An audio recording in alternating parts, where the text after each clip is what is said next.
तक मंगल की दशा नहीं आ रही है तब तक हो सकता है कि स्वभाव में सरल रहे हो, परंतु जैसे ही मंगल की दशा आएगी आपके स्वभाव में उग्रता आ जाएगी।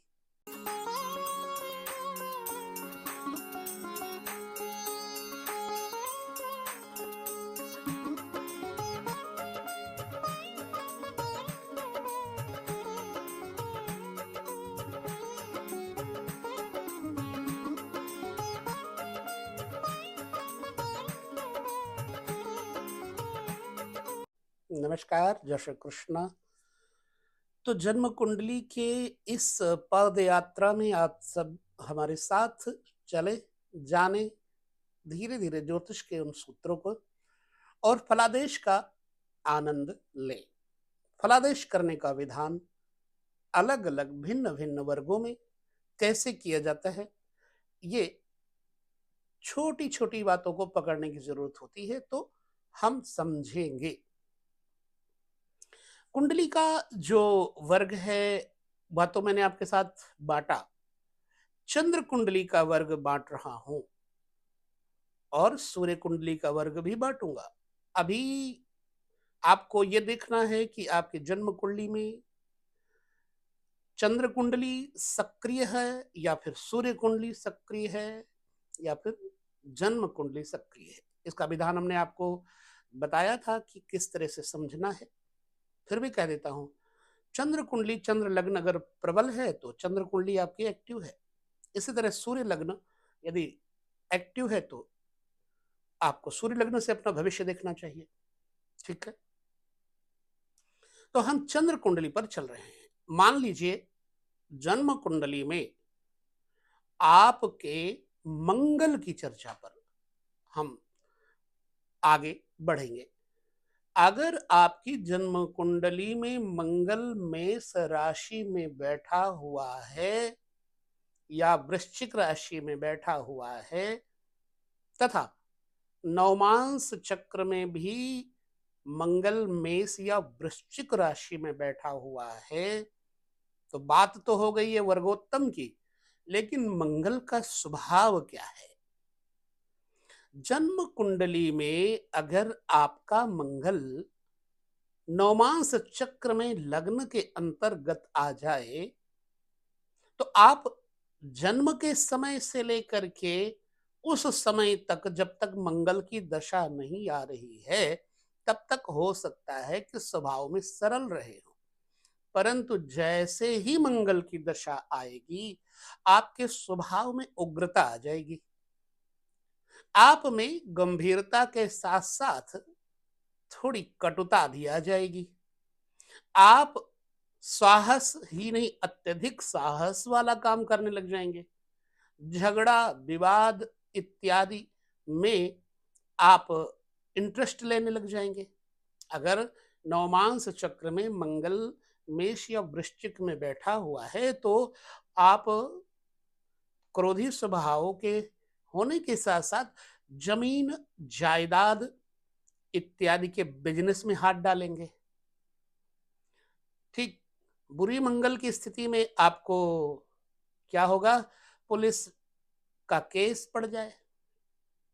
अगर मंगल शुभ है तो अत्यधिक भूमि खरीदने का योग बन जाए, सरकारी नौकरी का योग बन जाए, क्योंकि मंगल भूमि का देवता है और भूमि के लिए मंगल को देखना चाहिए। दुस्साहस वाले कार्य मंगल से देखना चाहिए। ऐसे में व्यक्ति के अंदर चारित्रिक दोष भी आने का पूरा योग बन जाता है जब मंगल की दशा हो और नवमांश चक्र में मंगल मेष या वृश्चिक में बैठे हो। अब मंगल अगर आपके नवमांश चक्र में मेष के हैं तो पौरुषत्व अधिक होगा। पौरुषत्व मीन्स बल, पराक्रम, निर्दयता, क्रूरता, दौड़ भाग में भी आप साहस करेंगे, लड़ाई झगड़े में भी आप साहस करेंगे और अत्यधिक वीरता वाले कर्म करने में आपको रुचि हो जाएगी, दिखावटी करने में आपकी रुचि हो जाएगी। प्रायः ऐसे लोग स्त्री पक्ष से लेकर के बदनाम होने लगते हैं जब मंगल आपकी कुंडली में आएगा। तो अनेक भूमि मकान, ठेकेदारी के काम, मशीनरी के काम, इन सब में आपको सफलता मिलने लग जाएगी। वृश्चिक राशि में मंगल हुए तो थोड़ा कम स्पीड होगी, क्योंकि वृश्चिक स्त्री राशि है।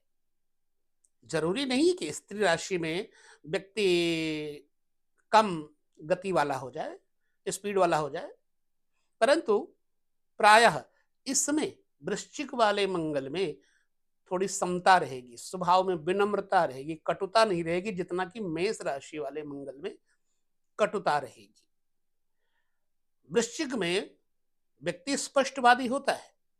नवमांश में अगर वृश्चिक राशि के अंतर्गत मंगल के नवमांश मंगल बैठे हैं, तो वही बात घुमा करके यह व्यक्ति प्रेजेंट करेगा। किसी के सामने की बुरा भी ना लगे, लेकिन उसकी घुमावदारी खुल जाती है। अंत में थोड़ा लोभी प्रवृत्ति हो जाती है, लालची प्रवृत्ति हो जाती है, संग्रही वृत्ति हो जाती है वृश्चिक में मंगल हुए तो। और मेष में मंगल हुए तो आदमी दुस्साहस के साथ साथ देना सीखता है। विषय बहुत बड़ा है, ज्योतिष छोटा नहीं है, अभी हम इसे संकुचित ना करें। विषय फलादेश का विस्तृत करें तो बहुत बड़ा हो जाएगा, लिहाजा छोटे से सूत्र में समझिए। मेष पुरुष राशि में मंगल पुरुषत्व देगा और वृश्चिक राशि में थोड़ा सा विनम्रता देगा। हमारे कहने का अभिप्राय समझिएगा। वृश्चिक में मंगल होने से जातक बदनाम परस्त हो सकता है, स्त्रियों के संपर्क से, पर स्त्रियों के संपर्क से, क्योंकि इसमें चारित्रिक हीनता आने का भय रहता है। चलिए, अब मंगल आपकी जन्म कुंडली में, चंद्र कुंडली में कहां बैठा है वह जाने दीजिए। लेकिन मंगल यदि बैठा हो बुध के नवमांश में, बुध की दो राशियां हैं, एक मिथुन और एक कन्या। मंगल की बुध के साथ शत्रुता है। अगर बुध के नवमांश में मिथुन में बैठे जो मंगल हैं, मिथुन में बैठे तो व्यक्ति लड़ाकू प्रवृत्ति का होगा, व्यक्ति संकीर्ण किस्म का होगा। ऐसा व्यक्ति पढ़ा लिखा होगा, लेकिन अपनी पढ़ाई लिखाई का अभिमान बहुत होगा उसे, अपनी योग्यता का प्रदर्शन करने में इसको मजा आएगा। किसी के साथ अगर बात करता है तो ऐसा लगेगा बहस कर रहा है। डिस्कस करने की अतीव्र इच्छा होती है, यानी ये बड़बड़ करने की आदत को भी ये समझ लो अपना लेता है। अनावश्यक वार्ता। अगर मंगल कन्या राशि में है, कन्या भी बुध की राशि है, तो थोड़ी समता रहेगी। व्यक्ति को लोगों के साथ थोड़ा स्नेह भी प्राप्त होगा, लोग इसकी इज्जत भी करेंगे, और ऐसा व्यक्ति दूसरों की परवाह जरूर करेगा, स्वार्थी प्रवृत्ति का नहीं होगा, भाग्यशाली होगा। और इस व्यक्ति को जीवन की सारी सुविधाएं अचानक मिलेंगे। व्यापारिक वृत्ति वाला, वकालत इत्यादि के माध्यम से, कोर्ट कचहरी इत्यादि के माध्यम से भी इसको लाभ मिलता है। मंगल अगर बुध की राशि में बैठेगा तो बौद्धिक स्तर बढ़ाएगा, किसी को भी हराने की क्षमता इसमें होगी। अब इलेक्ट्रॉनिक्स, मीडिया, पत्रकारिता, संभाषण, उद्बोधन, लेखन, किसी को शिक्षा के स्तर से पुस्तक पेंसिल, कॉपी, इन चीजों के माध्यम से इस व्यक्ति को लाभ देगा। लिपिक इत्यादि के माध्यम से लाभ देगा।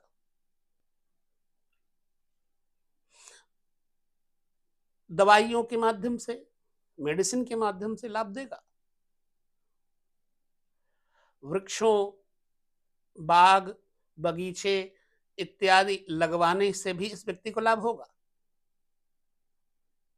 कृषि कार्य में भी ये व्यक्ति लाभ ले सकता है। अगर आपके बुध नौमांस चक्र में मिथुन या कन्या में है तो समझो मंगल बुध की राशि में, बुध के नौमांश में है। अब चंद्र कुंडली में मंगल बृहस्पति की राशि में हो तो क्या फल देगा? चूंकि बृहस्पति मंगल के साथ दुश्मनी नहीं रखते, क्रूर ग्रह है मंगल, नो डाउट। बृहस्पति अगर क्रूर घर में जाएगा तो चूंकि अध्यात्म है, शक्ति है, स्पिरिचुअलिटी है, तो यह आदमी के क्रूरता को शांत करेगा, ना कि उग्र करेगा। बृहस्पति की दो राशियां हैं, धनु और मीन राशि। धनु पुरुष वर्ग की राशि है और मीन स्त्री वर्ग की राशि है। धनु में अगर मंगल बैठे होंगे, बृहस्पति की राशि में बैठे होंगे मंगल, चूंकि हम मंगल की चर्चा कर रहे हैं, तो अगर धनु राशि में बैठे होंगे तो ऐसी अवस्था में जातक सरकारी क्षेत्रों में अत्यधिक संलग्न होकर के लाभ ले सकता है, मेडिकल लाइन से लाभ ले सकता है, जो मशीनरी इत्यादि, उद्योग धंधे इत्यादि से लाभ ले सकता है। पुनः समझिए, वैद्य और हकीम तथा डॉक्टर के पेशे से लाभ ले सकता है।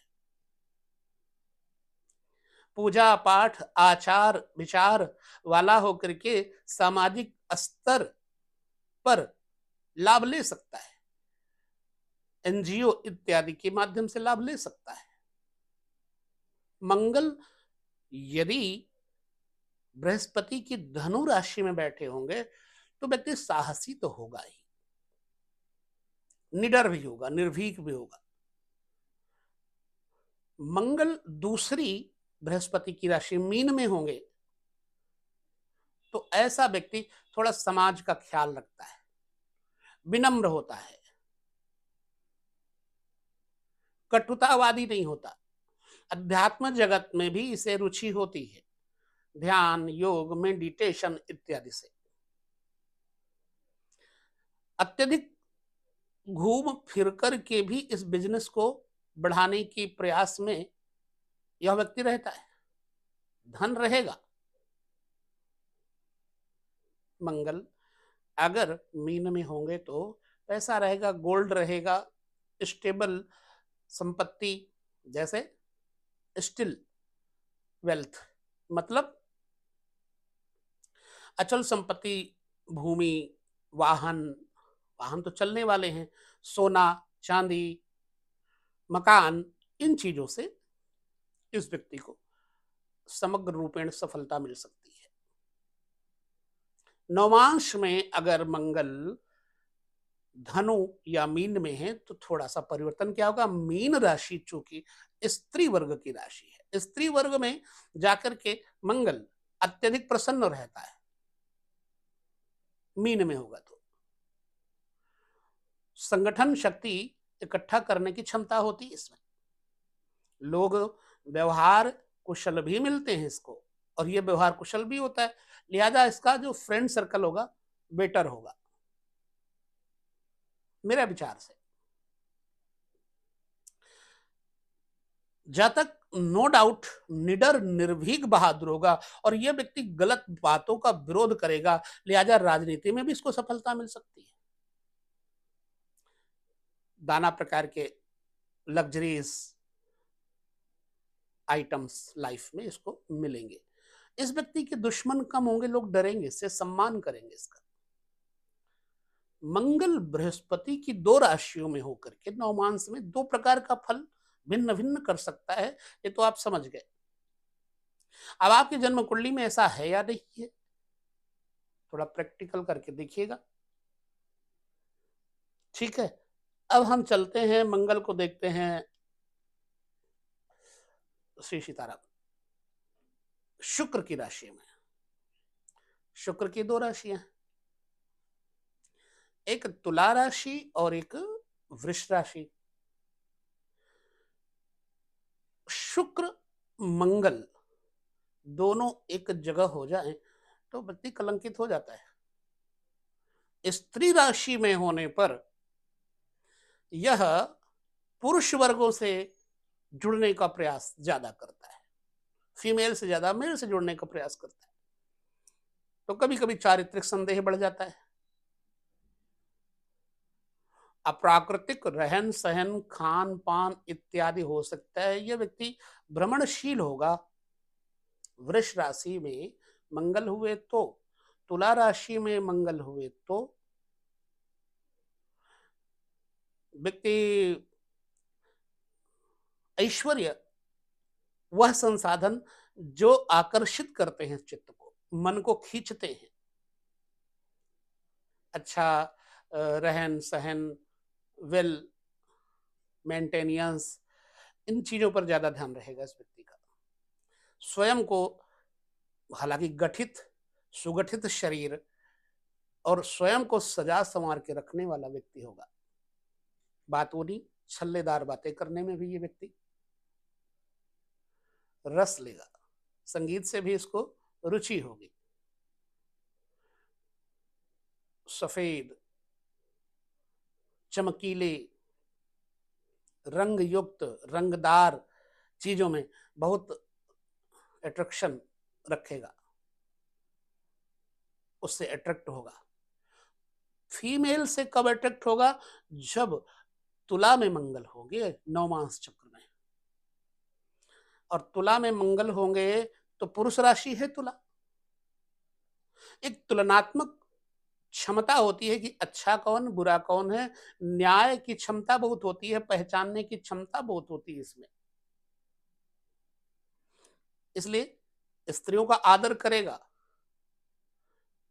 गलत बातों का विरोध करेगा। घूमने फिरने में, पर्वतीय श्रृंखलाओं में शौकीन होगा, ज्यादातर व्यापार करने का ये है विचार करता है, व्यापार की तरफ इसकी वृत्ति होती है, बिजनेस, स्वतंत्र व्यवसाय, किसी के बंधन में नहीं रह सकता। खाने पीने का, रहने का, घूमने का शौकीन, और समाज में लोग इसकी इज्जत करते हैं। मेरे ख्याल से नवमांश में अगर मंगल शुक्र की राशि में बैठा है तो जब भी यह पीरियड आएगा व्यक्ति के पास यह सब होगा। परंतु क्या है कि इस व्यक्ति का जो अत्यधिक भाग्योदय होता है वो स्त्री के माध्यम से होता है, स्त्रियों के माध्यम से होता है। तो इसलिए इस व्यक्ति की जो स्त्री होगी वो थोड़ा कटु भाषणी होगी। हालांकि ये बात हम अभी और विस्तृत रूप से अगले वीडियोस में करेंगे। अब शनि की दो राशियों में मंगल अगर जाए तो शनि की दो राशियां हैं, एक है कुंभ और एक है मकर। मकर राशि शनि, मकर राशि स्त्री राशि है, मगरमच्छ के आकार की, और कुंभ राशि कलश लिए हुए एक पुरुष, वह स्टेबल राशि है, यह पुरुष राशि है कुंभ राशि। अगर मकर में है मंगल, बलवान होगा ऐसा व्यक्ति, वीरवान बलवान, लड़ाई झगड़े में साहसी, और ज्यादातर ये पुलिस डिपार्टमेंट, मिलिट्री डिपार्टमेंट, जंगल पर्वतीय शिखरों में रहने का शौकीन, अथवा जो नेवी इत्यादि हैं, नेवी मर्चेंट नेवी इत्यादि में ये हो सकता है, और हथियार चलाने का शौकीन। जब भी ये कभी किसी स्त्री का दुख देखेगा, रोता हुआ स्त्री का मुख नहीं देख सकता है, देखेगा से क्रोध आ जाएगा। इसलिए बदले की भावना इसमें बहुत ज्यादा होगी। समाज में स्त्रियों का सम्मान करेगा ये व्यक्ति, और चरित्र में भी ठीक होगा, क्योंकि साहस और बल इसके पास होता है, लिहाजा दूसरों की मदद भी करने में समर्थ व्यक्ति होगा। खुद के पैसों से जीवन का उद्गम करता है, बढ़िया मकान, बढ़िया गाड़ी, बढ़िया रहन सहन और सुडौल शरीर इत्यादि पर यह खूब ध्यान करेगा। शीतल जगहों पर रहना इसे पसंद होगा। कुंभ राशि में मगर अगर बैठे हैं मंगल नवांश में, तो फिर व्यक्ति को अत्यधिक साहसी और लड़ाकू बना सकता है, कटुवादी बना सकता है। लोहे के कामों से, किस कृषि कार्यों से यह फायदा ले सकता है, बीज भंडार इत्यादि से फायदा ले सकता है। अधिकतर इस व्यक्ति को ठेकेदारी, कंस्ट्रक्शंस इत्यादि के माध्यम से भी लाभ लेने का योग बन जाता है। बाकी तो आप अपनी जन्म कुंडली में देखेंगे तो स्वयं ही नवमांस चक्र में जाकर के पता कर सकते हैं। ये हो गई मंगल की स्थिति मकर या कुंभ में। अगर अब मंगल जाए कौन सी राशि में, मैंने शनि की चर्चा कर ली, शुक्र की चर्चा कर ली, आई थिंक बुध की चर्चा कर ली, कर्क की चर्चा नहीं की है और सिंह की चर्चा नहीं की। मंगल अगर सूर्य सिंह के नवांश में हो तो इस व्यक्ति के अंदर बुरी लत लगने का डर रहता है। व्यक्ति में साहस तो ज्यादा ही होगा, हालांकि ये न्याय प्रिय, सिंह के समान साहसी, उत्तेजक, कभी कभी इसको कपट करने की आदत हो जाती है, लोभी प्रवृत्ति हो जाती है, कपट करने का शौकीन हो जाता है, लालची प्रकृति हो जाती है और रोगों से ये ग्रसित हो सकता है यदि मंगल सूर्य के नवमांश यानी कि सिंह में हो तो। अब चंद्रमा का नवमांश यानी कर्क राशि में अगर मंगल है, मंगल कर्क में नीच के हो जाते हैं। कर्क स्त्री राशि है, यहां मंगल अगर जाएंगे तो कमजोर पड़ जाते हैं। ये स्त्री का सम्मान करते हैं, इसलिए कमजोर पड़ जाते हैं। मंगल उग्रकर्मा है, मंगल स्पष्टवादी है, यहां आकर के मंगल थोड़ा विनम्र हो जाते हैं, इसलिए मंगल को यहां नीच कह दिया गया, साहस कम हो जाता है। लेकिन अगर आपके नवमांश में मंगल बैठे हैं चंद्रमा के नवमांश यानी कर्क में, तो आपके स्वभाव से ज्यादा आपका जो शारीरिक प्रभाव है आकर्षित करने वाला होगा। आपका आदर दूसरे लोग करेंगे, आप शांत प्रिय भी होंगे, दूसरों की सहायता करने का स्वभाव भी होगा। पहले कह चुका हूं मंगल कर्क में नीच का होता है, लेकिन जब मंगल चंद्रमा से केंद्र में स्थित होता है तो चंद्रमा का नीच भंग हो जाता है और यह परिणाम फलीभूत होने लगते हैं। नवमांश चक्र में अगर मंगल कर्क राशि में है तो व्यक्ति को अपने स्त्री के माध्यम से लाभ होता है, उसको जीवन साथी के माध्यम से लाभ होता है। अगर आप पुरुष हैं तो स्त्री से, यदि आप स्त्री हैं तो पुरुष के माध्यम से लाभ होता है। जैसे आपका जीवन साथी नौकरी करेगा, आपका जीवन साथी आपको वेल्थ में हेल्प करेगा, कमाई करने में आपकी सहायता करेगा। इसलिए मंगल अगर नवमांश चक्र में कर्क के अंतर्गत हैं तो कहीं ना कहीं मां के माध्यम से भी आपको लाभ मिलेगा, ताई और चाची के माध्यम से तथा माता के माध्यम से भी लाभ मिलेगा। बेशक आपका कोर्ट कचहरी में कोई झगड़ा चल रहा हो, पर आपके संबंध आपका बड़ा सहयोग देंगे। तो इस प्रकार से अगर हमने आपके मंगल की चर्चा नवमांश के इन सभी सूर्य से लेकर के शुक्र और शनि के नवमांश तक की चर्चा की, ये मेरा अनुभव आपके सामने मैंने बांटा। अब आप देखो और बताओ कि आपको क्या लगता है, सच या झूठ? आंकलन करिएगा। इस प्रकार से हमने इस वीडियो में मंगल की चर्चा सूर्य से शनि पर्यंत की। कल के वीडियो में आप देखेंगे बुध की स्थिति सूर्य से लेकर के शनि पर्यंत राशियों में नवमांश के अंतर्गत क्या प्रतिफल होगा, तो वह वीडियो आपको अगले दिन मिलेगा। कार्यक्रम कैसा लगता है ये भी जरूर बताइएगा। लेते हैं विदा। नमस्कार। जय श्री कृष्ण।